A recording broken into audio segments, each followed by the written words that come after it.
10 years ago, a British merchant ship bound for the Caribbean came across a yacht drifting in mid-Atlantic.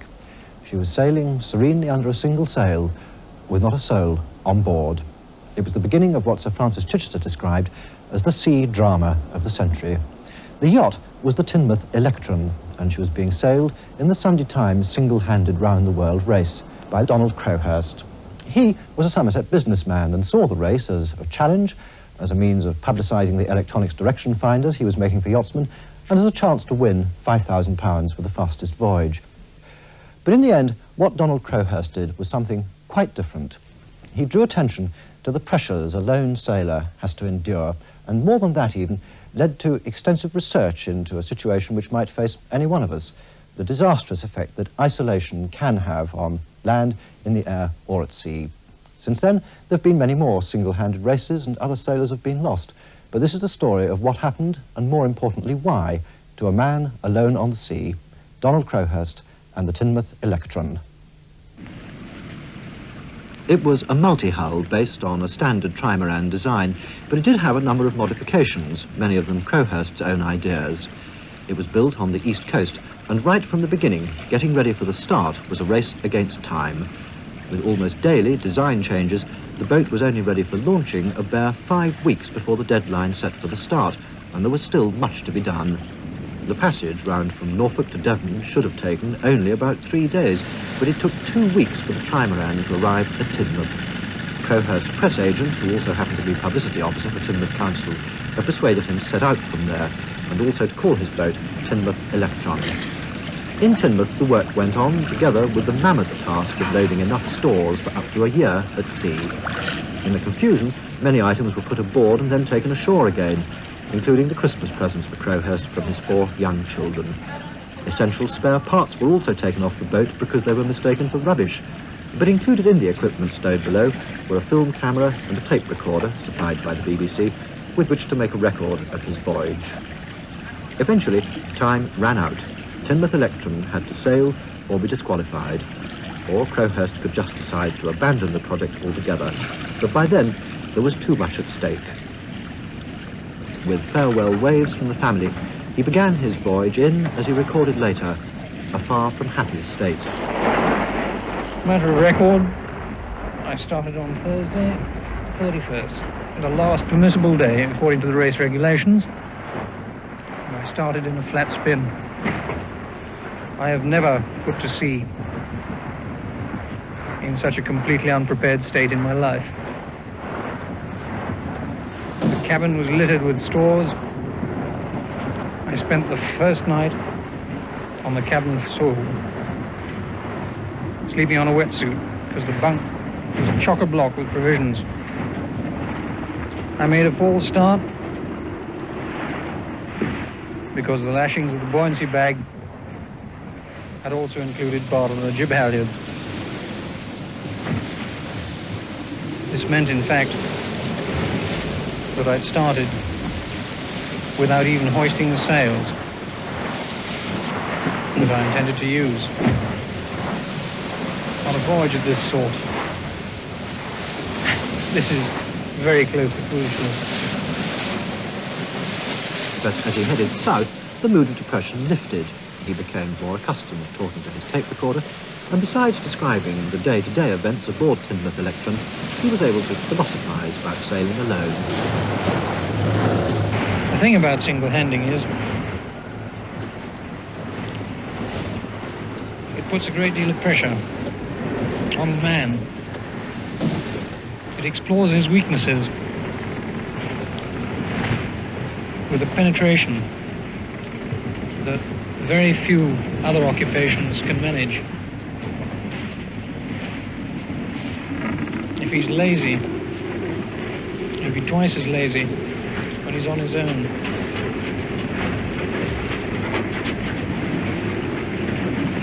If he's easily dispirited,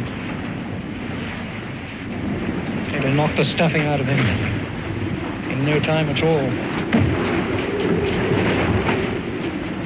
If he's easily frightened, he's best staying at home. I have a sort of dialogue with the sea. based on a position of mutual respect, I think, I hope, which, to secure, of course, one must conduct one's dialogue from a position of strength. If there's any weakness, any lack of order, the slightest hint of slipshod procedure, the sea wrinkles it out, it ferrets underneath it and bursts it wide open. And from a position of mutual respect, I think you can enjoy the sea most. Enjoy being at sea, really fully. I don't think I've enjoyed anything so much in my life as sailing in the 40s.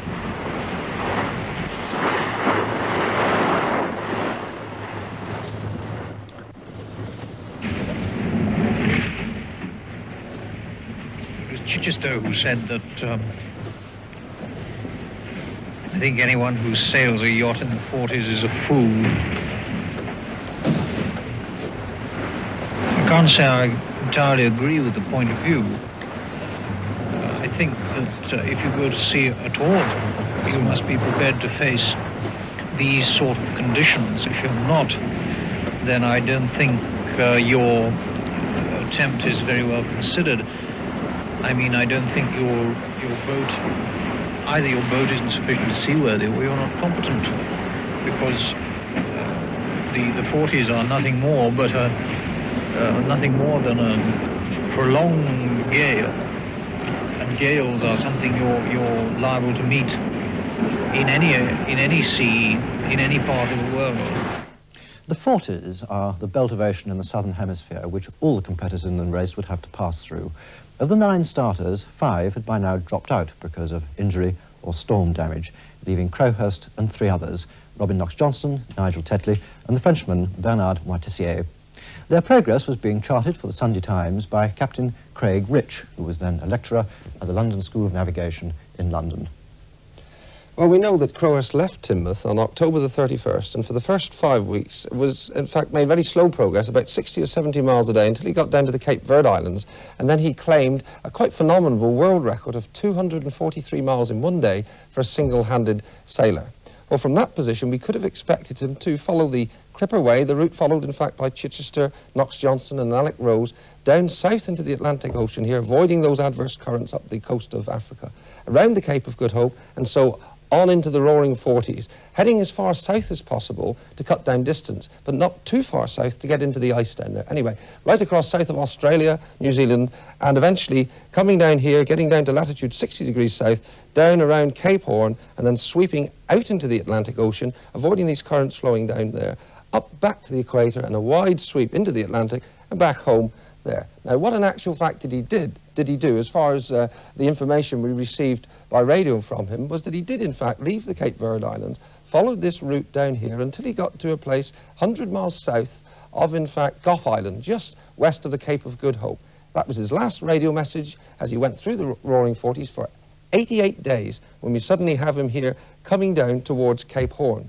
Now, this particular stage of the voyage, I'd been plotting at a speed of 100 miles a day, because that was the speed he'd made out to Gough Island. In fact, in 88 days across the Southern Ocean, his average would have been well over 150 miles a day. And that is quite a phenomenal achievement for a single-handed sailor, particularly in the sort of conditions that you get down there.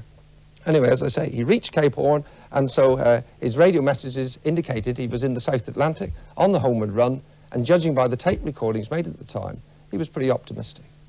Apart from the odd gale, it'll be a downhill run to England, about 1,500 miles, and no problems at all, I shouldn't think. But I might be being a little premature about that. We'll have to wait and see. Anyway, I certainly feel as though the voyage is over, although I've got about 2,000 miles or so to go, 2,500 perhaps. I feel that, barring catastrophes, the whole thing's sewn up at this stage. but I think my effort will be faster than Chichester's, and of course should be quite fast enough to give me the Sunday Times race. Seeing that Tetley managed to blow up, and that he was my only real opposition once Morticia retired. There's been a fairly severe rate of attrition in this race, of course, which I predicted. So I'm feeling fairly bucked, fairly chuffed with myself, although I am a bit disappointed that my own time hasn't been faster. Everything's quite satisfactory, in fact. I'm thoroughly enjoying this cruise. I'm not indulging in any record breaking or excessively enthusiastic bouts of ocean bashing. I'm taking a nice easy way around, and I'm taking it fairly slowly. Although I've been averaging 140 miles a day over the last 6 days, I calculate, I could still go considerably faster if I chose. But it would mean hard work, it would mean bailing out, and it would mean worrying about my repairs. Actually slammed into the wind, so I don't see why I should do it. I propose to have a nice rest and enjoy myself for the next, 4 weeks.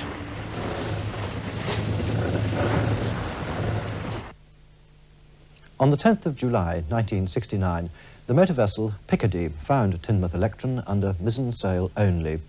She was about 700 miles southwest of the Azores, and there was no trace of Donald Crowhurst. The trimaran was hoisted aboard the merchantman and taken on to its destination, Santo Domingo in the Caribbean. There it was met by reporters from the Sunday Times and the BBC. On board, the BBC man found nearly 2,000 feet of film and some 10 hours of tape recordings made during the voyage. The Sunday Times took possession of the logbooks in which Crowhurst had written almost 250,000 words, the equivalent of 4 novels. The trimaran's cabin, cluttered with radio equipment which Crowhurst had been trying to repair, was thoroughly searched for any clue as to what might have happened.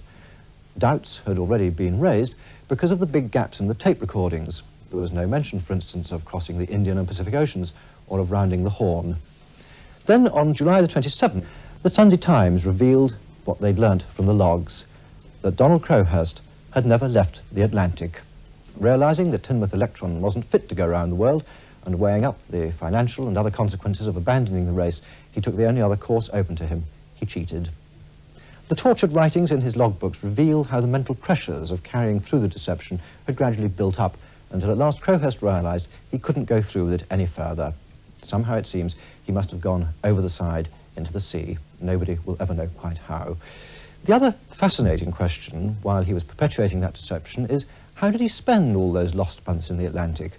Craig, how did he? What was he actually doing instead of going round the world, round the Roaring Forties?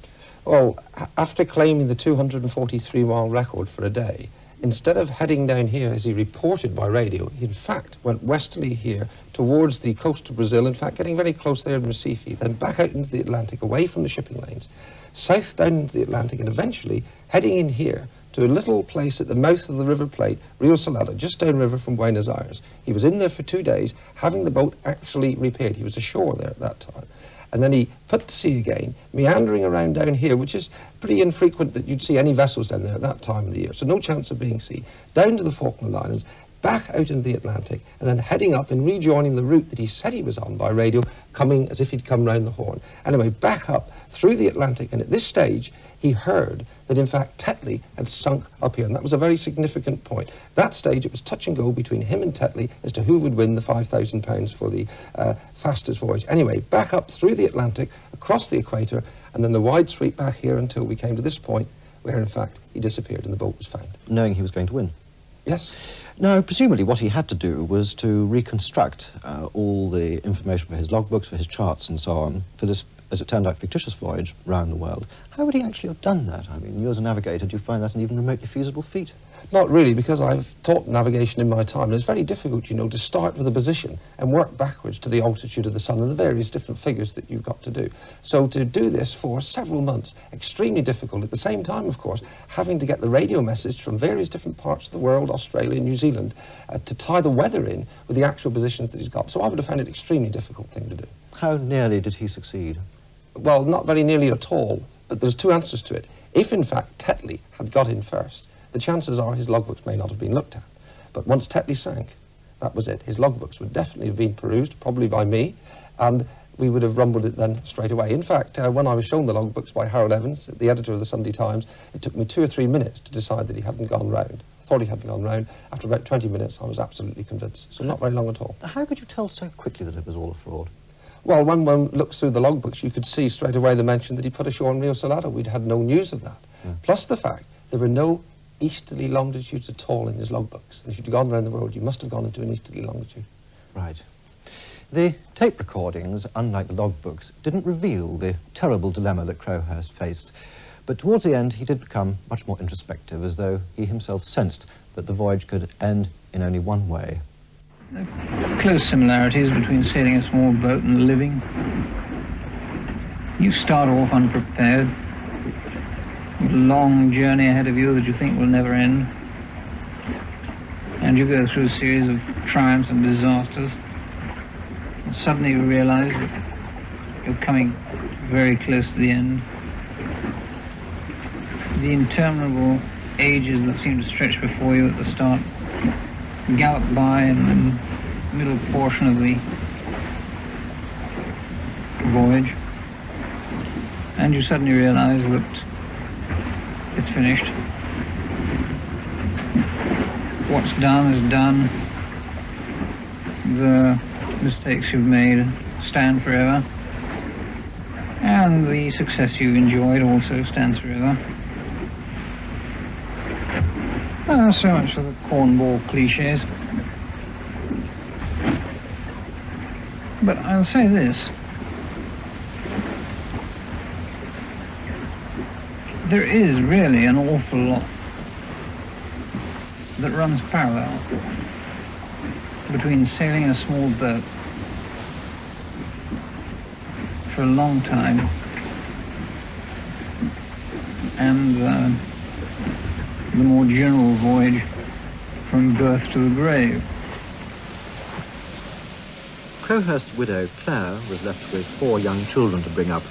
She found it hard to believe the revelations about the deception and also the theory that her husband had taken his own life.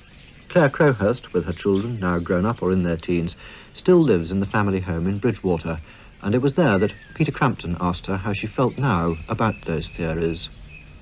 Well, I suppose at the time of drama and tragedy, everybody comes up with some rather wild theories. The only thing that seemed to me at the time that really one had to concentrate on was the fact that Donald had died. The ancillary aspects of it really were almost incidental. You did say that the man who wrote in the logbooks, especially towards the end, was a very different man from the one that you knew. Oh yes, the man who went to sea was a very gregarious, very, very alive person indeed. The man who wrote in the logbooks was very morose, tired, utterly isolated, and I imagine actually that an awful lot of people would have ended up in a far worse condition under the conditions he was suffering at the time. Now, at the time, there was tremendous interest in what had happened, and people were very moved by what had actually happened to Donald. How do you feel about that? I was tremendously impressed, actually, by the response of other people. They held their hands out to me, and they warmed me, and that helped me enormously. And I did also notice, as a matter of fact, that the letters, very often the most powerful letters, were from people who had experienced tremendous drama in war themselves. You know, generals, people like that, who said, treat with contempt the attitudes of people who criticized Donald. This was a good man, an interesting man. And that, of course, obviously helped a great deal. Looking back to before the start, are you surprised now that no one tried to prevent him or stop him from going? I don't think so, because quite frankly, Donald wasn't the sort of person who talked out of anything. He was very, very, very persuasive. And the very fact that he talked somebody in, and a man who had made his money in his own lifetime, talked him into providing for that boat and all its ancillary fitments, was an absolutely staggering feat. I believe that one of your sons is keen on sailing. Do you mind that? No. My sister was thrown off a horse when she was 6, and she was paralyzed. She lived for 10 years, and she died. And my parents didn't stop the rest of us riding horses. I think that you can't possibly dictate what other people are to do with their lives. As far as I know, we've only got one life. We do the best we can with it. In the past 10 years, single-handed sailing and racing has grown enormously in popularity, and more sailors have been lost at sea while sailing alone. Do you think that there are lessons to be learned from Donald's experience which might help other people? Oh, yes, that's a big question, isn't it? I personally think that he was the sort of person who should have gone in for that type of enterprise. He was a man who needed tremendous outside entertainment, if you like, and perhaps not entertainment, stimulus. And I still think that he was the sort of person who was well equipped to do that sort of thing. All right, a lot of other things seem to indicate to people that he shouldn't have done it, but that's by the way. I think it's a very dangerous place, the sea. I think somebody wants to give a great deal of thought before they start flopping about there on their own. And I think a lot of very gregarious people are very surprised to find they can't live without people. And I think that people should give that a good deal of thought, actually. But whether to stop somebody who wants to do something interesting and different, no way could I ever go along with that. The story of Donald Crowhurst led a research psychiatrist at Bristol University, Dr. Glyn Bennett, to begin a detailed study of the pressures faced by lone sailors and many other people in certain times of stress. Dr. Bennett, Claire Crowhurst was talking there about the fact that her husband was isolated. And not only was he physically isolated in as much as he was in a small boat on his own, but he was also mentally isolated by the fact that he was practicing a deception. How difficult would that sort of double isolation be to live with? If a man is isolated in the middle of the ocean, there is virtually no stimulus coming in, and that gives his own imagination free rein. And many people isolated, be they in the oceans, up mountains, or in the polar regions, can have thoughts coming into their heads that wouldn't come there in the ordinary way. With all the mental pressure from the deception that was going on, anxieties about the boat, the fact that the whole thing was going to be blown wide open by the fact that he couldn't fail to win the race, really proposed an intolerable burden on the man, and it is not surprising that he broke down. Do you think he was lonely? Not lonely in the sense that a person can be lonely in the middle of a big city. The isolation is different. It's a separation from people, but there is a very rich relationship with the sea and the natural environment. But nevertheless, your own imagination is freed. The interesting thing, one of the interesting things about the whole story is the way that on the tapes which we heard, he sounds very rational and very cool and very calm, but his log, quite a different story. Quite different, and even quite close to the end of his life, he was recording jocular tapes, and and at the same time, of course, he was navigating, and he was able to separate these things out, as is can quite often happen with people who are quite near a severe breakdown. They can keep their life going, but if you can just get below the surface, you'll realise in what a desperate state they really are.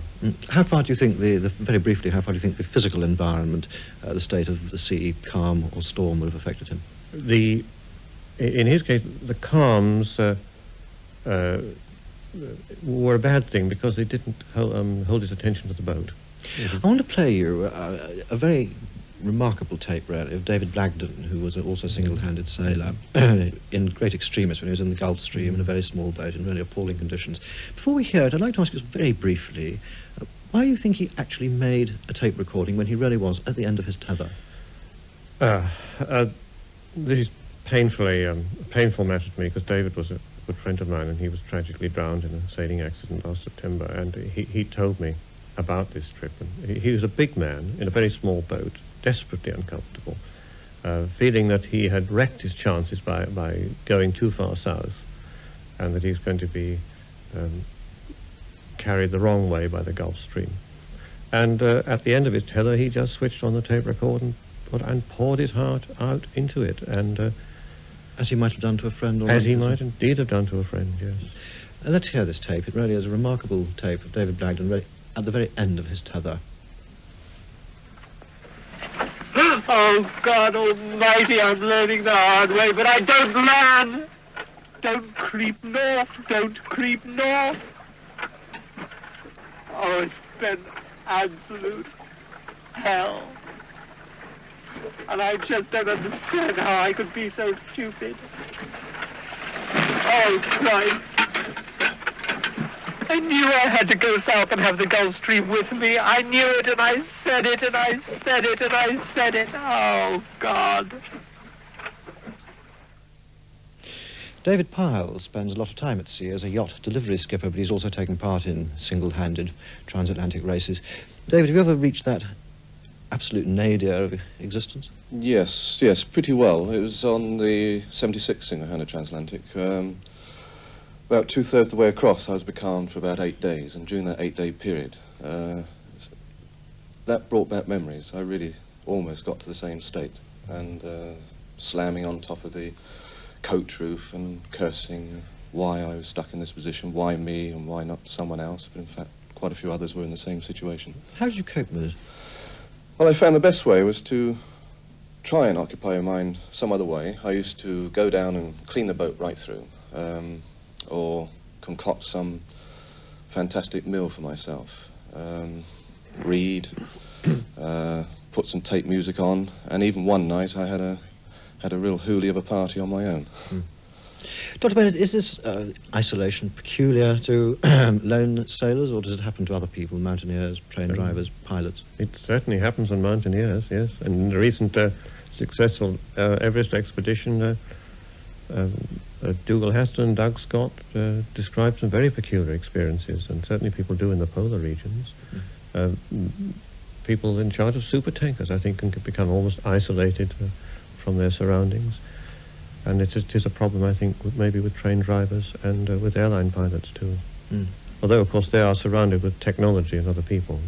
When you say train drivers, do you think, for instance, that the Moorgate disaster could have been anything to do with this sense of isolation?